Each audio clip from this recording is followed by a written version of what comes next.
The desert doesn't just take your water.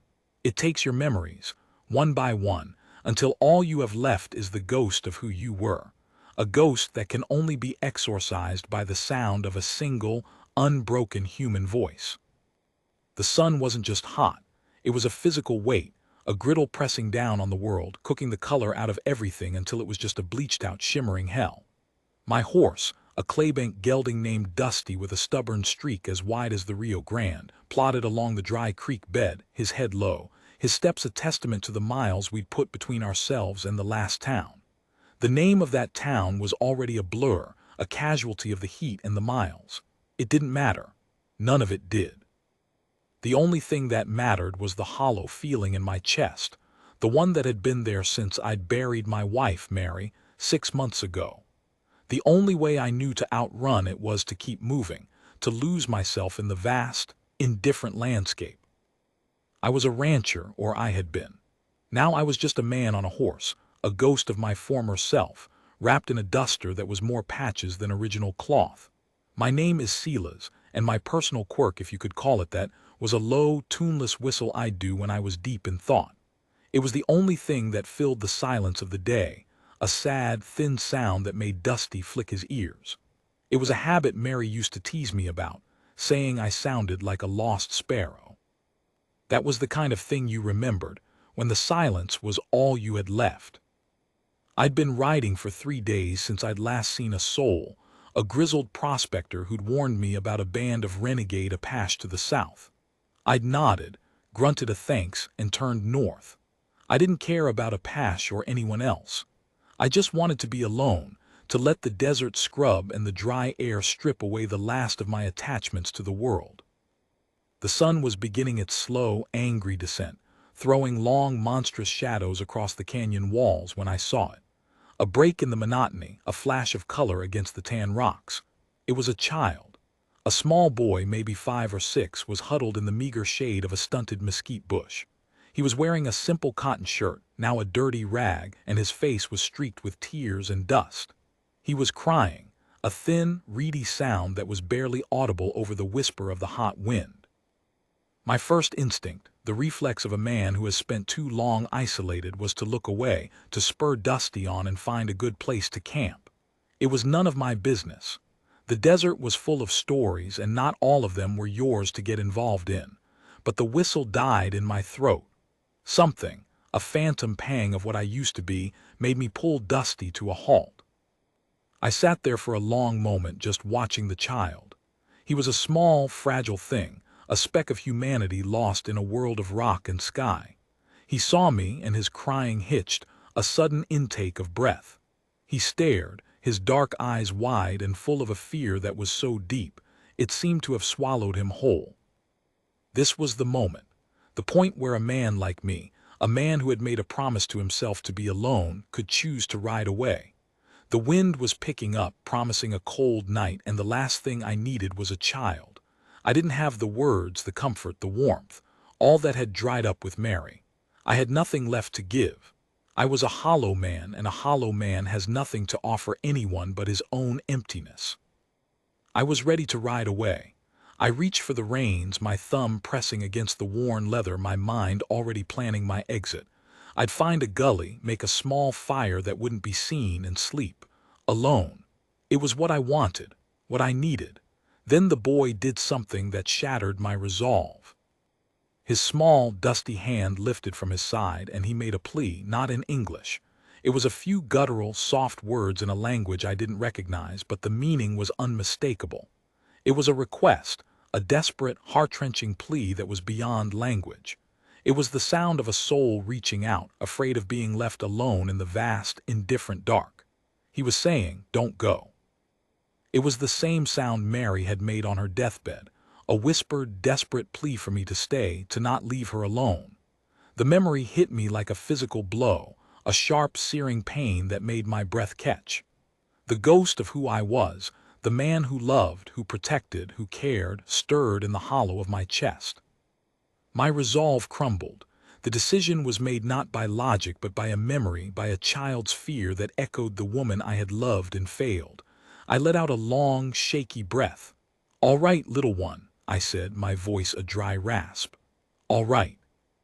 I dismounted, my knees popping from the long day in the saddle, and approached him slowly, my hands open, palms out, in a gesture I hoped he would understand. "It's okay," I said, my voice soft. "I'm not going to hurt you." He flinched as I got closer, pressing himself back against the mesquite bush, but he didn't run.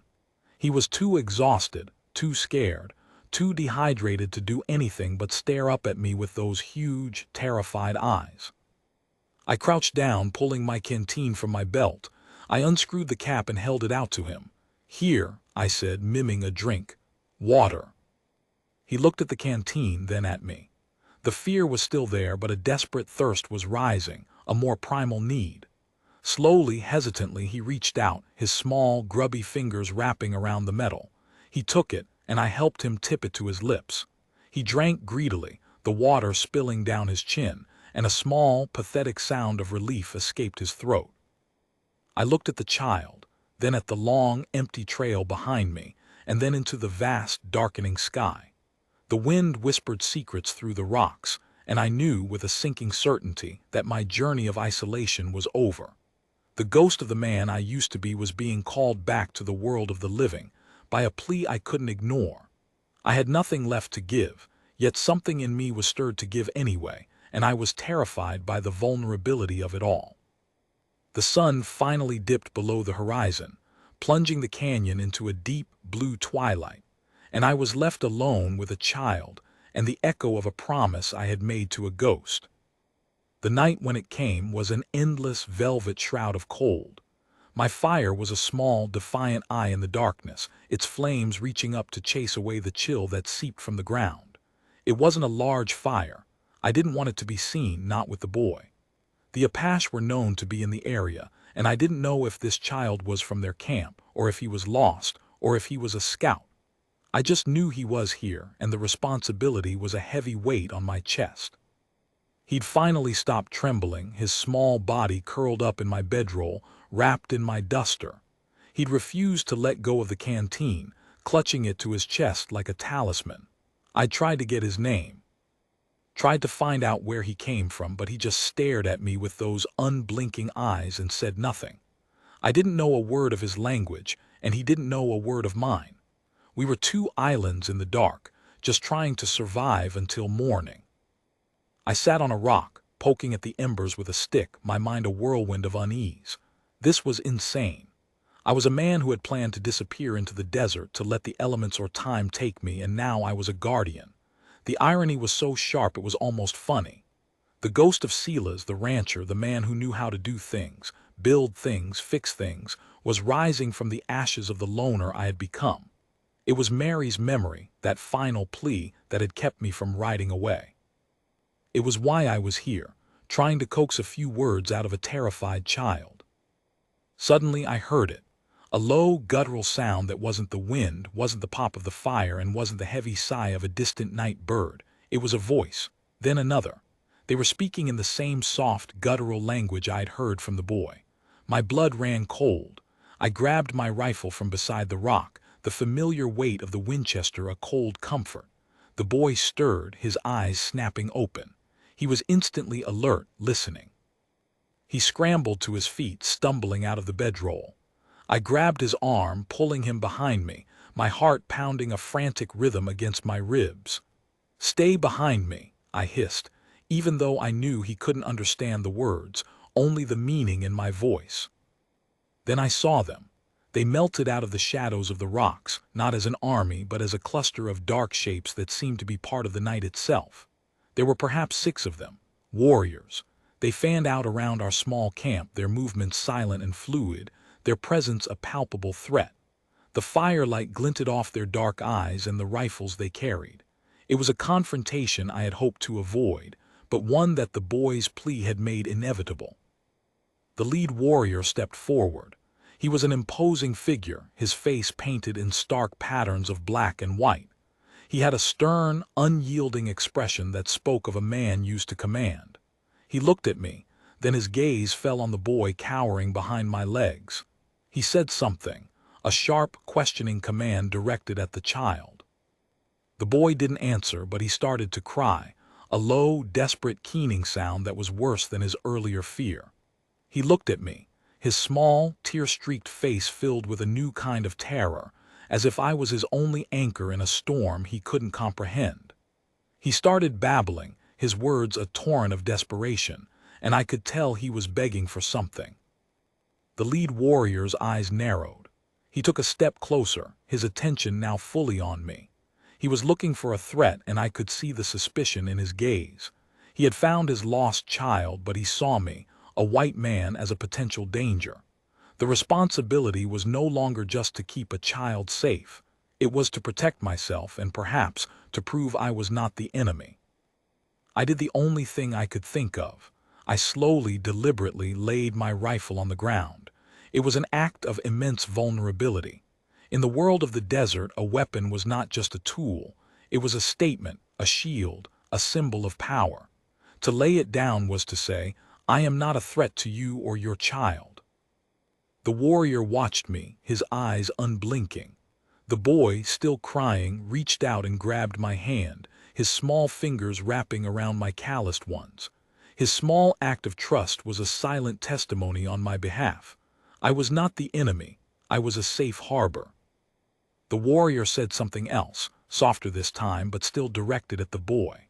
The boy sniffled, and in halting, tear-filled words he began to speak. His narrative was a mixture of his language and a few clipped, heavily accented words in English. He told his father, for that's who I assumed the lead warrior was, about the dry creek bed, the sun, and me giving him water. He told him that I was alone like him. He told the story of his own escape. He'd wandered off from a camp, chasing a lizard, and had gotten lost. He'd been alone for a day, maybe two. He was scared and lost until he saw me and asked me not to leave. The warrior listened, his expression softening with each word. I watched the exchange, my heart hammering. I saw the love in the warrior's eyes as he looked at his son, the fear he had felt when he realized the boy was gone, the relief that was now washing over him. It was the same love I felt for Mary, a love I'd thought was dead inside me.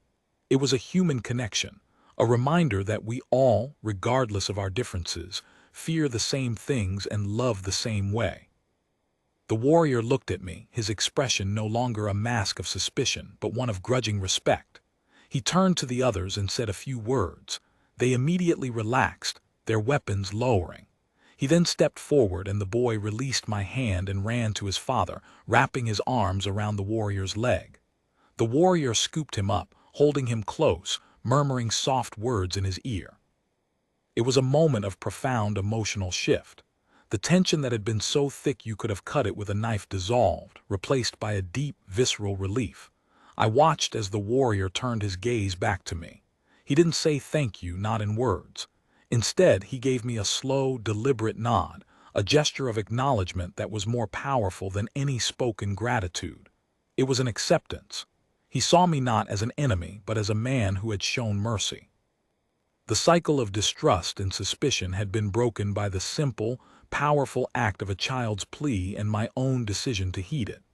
It was a small victory, but in the vast, harsh landscape, it felt monumental. They didn't leave. Not then, not right away. The night was too dark, the terrain too treacherous to navigate with a tired child. The lead warrior, whose name I later learned was Chato, gave a sharp order, and his men moved with practiced efficiency, melting into the shadows to take up watch positions around our small camp. He brought the boy over to the fire and settled him down on my bedroll, wrapping the duster around him. The boy, exhausted and emotionally spent, was asleep almost instantly. Chato sat down across from me, his long legs crossed, his rifle propped against his knee. The firelight played over his sharp features, illuminating the deep lines around his mouth and the intelligence in his dark eyes. He didn't speak. He just watched me, studying me with a quiet intensity that made me feel as if I was the one under examination. I offered him some coffee, and he accepted with a slight nod. We sat in silence for a long time, two men separated by a wall of language and history, yet united by the small, sleeping figure between us. The quiet was punctuated by the crackle of the fire and the occasional whisper of the wind. It was Chado who broke the silence. He spoke a few words in his language then with painstaking effort, in a slow, broken English that spoke of a long and difficult journey of learning. "The boy," he said, pointing at the child. "He is my son, Moki he is. Much trouble." A ghost of a smile touched his lips. "He has the spirit of a coyote, always running, always looking." "He's very brave," I said, my voice soft. "He survived alone out here." Chato nodded, his eyes not leaving my face. "He was afraid," he said, and the word was heavy with meaning. "But he stayed. He did not run from you, he asked you to stay." He paused. You did not leave him." "I couldn't," I said, the words surprising me. "I hadn't planned on being a savior, I had planned on being nothing. He was just a child, alone." The warrior looked at me for a long moment. "Your spirit," he said, gesturing vaguely at my chest, "is sad. There is a heavy rain cloud inside you." I was stunned. He saw it.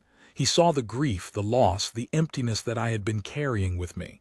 He had put a name to the ghost that had been haunting me, a ghost that I thought I had been hiding so well. "My wife," I said, the words a bare whisper. "She is gone. She died." Chato nodded slowly, his expression one of deep understanding. "I have felt that rain," he said. "A wife, a child. It is a storm that never truly passes. You just learn to stand in the rain." The simplicity of the words hit me like a physical blow. I had been trying to run from the rain, to outrun the storm, to find a place where it didn't follow me. He was telling me it couldn't be done. The only way to survive was to accept the storm, to learn to live with it. It was a truth I'd been avoiding, a realization I had been too proud and too broken to see. We were interrupted by a soft sound. Moki the boy had woken up. He rubbed his eyes, blinked, and saw his father. He smiled, a wide, genuine smile of pure, unadulterated joy, and reached for him.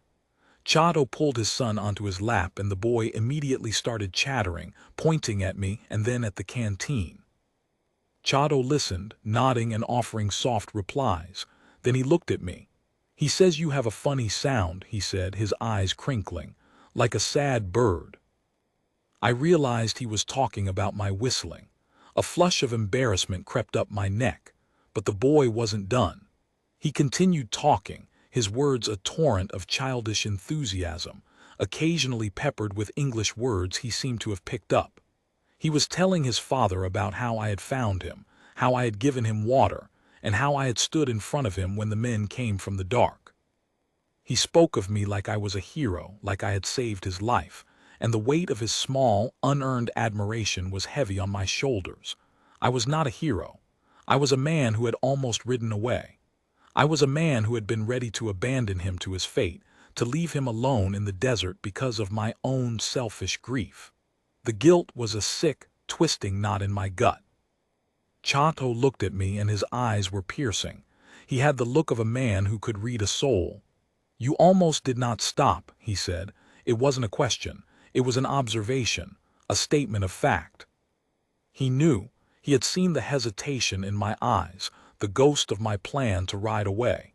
He had seen the man who was ready to abandon his son, and he was thanking me for not doing it. "Yes," I said, the confession spilling out of me, raw and painful. "I almost did. I was going to ride away." Chato nodded slowly, his gaze never leaving mine. "That is what makes what you did." He paused, searching for the word. "Brave. The man who is afraid and does it anyway. He is brave. The man who wants to leave and stays. He is a good man." I looked away, unable to hold his gaze. The tears were burning in my eyes, a strange, salty feeling I hadn't felt in months. I had been so consumed by my own grief, so obsessed with my own pain, that I had almost let a child die. I had been so ready to ride away that I had forgotten what it meant to be a man. But the child's plea had stopped me, and in stopping, I had found a part of myself I thought I'd buried. This was the heavy emotional decision. I had chosen to stay, and in doing so, I was being forced to confront the man I had become, a man who was capable of turning his back on a lost child, and the man I used to be, a man who would have given a stranger his last shirt. I had been stripped bare, not by the desert, but by the simple, trusting gaze of a child and the wise, knowing eyes of his father. I was not just being judged. I was being forgiven, and that was the hardest thing of all to accept. The next morning, the desert was a different world. The sun, still an hour from cresting the canyon walls, painted the cliffs in shades of rose and gold. The air was crisp and clean, washed of the previous day's stifling heat. Dusty was grazing placidly on a patch of dry grass, and Moki was running around the camp, his small, childish energy a stark contrast to the solemn night before. Chato and his men were preparing to leave. They moved with a quiet efficiency that spoke of years of living on the move. His men were all mounted on sturdy, painted ponies, and they looked like figures from a different time, a different world, a world I knew almost nothing about. Chato came over to me. He had a small bag made of woven leather that he handed to me. "For you," he said. I opened it. Inside was a small, beautifully carved piece of turquoise, a tiny, stylized horse. It was a gift, a token of thanks, but more than that, it was a connection. "I can't," I started to say, but he cut me off with a firm shake of his head. "You have something that belongs to me," he said. "You have my son's thanks, you have my thanks, you have this." He placed his hand on his chest over his heart. "The greatest gift is not the turquoise, it is the memory of a man who was ready to ride away and who turned back." He paused, his eyes meeting mine with that same deep intensity. "You have a purpose now, Silas. You are not a ghost." Moki came running up to me, grabbing my hand. He said something in his language, then looked up at his father for translation. Chato smiled. "He says you should come and visit. He will show you where the best lizards live." He laughed, a deep, warm sound that was utterly disarming. Then he looked at me, his expression turning serious. "He wants me to say thank you. He does not know how to say it in your words, but he says it in his heart." I crouched down to the boy's level. "Thank you," I said, my voice thick. I pointed at him, then at my own heart. "Thank you, Moki." The boy smiled, a wide, gap-toothed grin. He then ran back to his father, who scooped him up onto his horse in one fluid motion. Chato mounted his own horse, and with a final nod to me, they turned and began to ride away. I stood there watching them go. The dust rose in a cloud around them, and the sound of their ponies' hooves faded into the morning quiet. They were riding back into the world, into a life I couldn't even imagine, but for a brief moment our paths had crossed, and we had shared something sacred. I was alone again, but this time the solitude felt different. The emptiness was still there, a hollow ache in my chest where Mary used to be, but it was no longer a vacuum that was sucking the life out of me. It was a space that could hold something else, something new. Chato was right. I had a purpose now. I wasn't just a ghost. I was a man who had made a choice, a man who had turned back. I walked over to Dusty and put my hand on his neck. He nickered softly, leaning into my touch. I thought about the path ahead. It was a long road back to the ranch, to the life I had abandoned, to the memories I had tried to escape. For the first time in 6 months, the thought of going home didn't fill me with dread. It felt like the beginning of something, not an ending.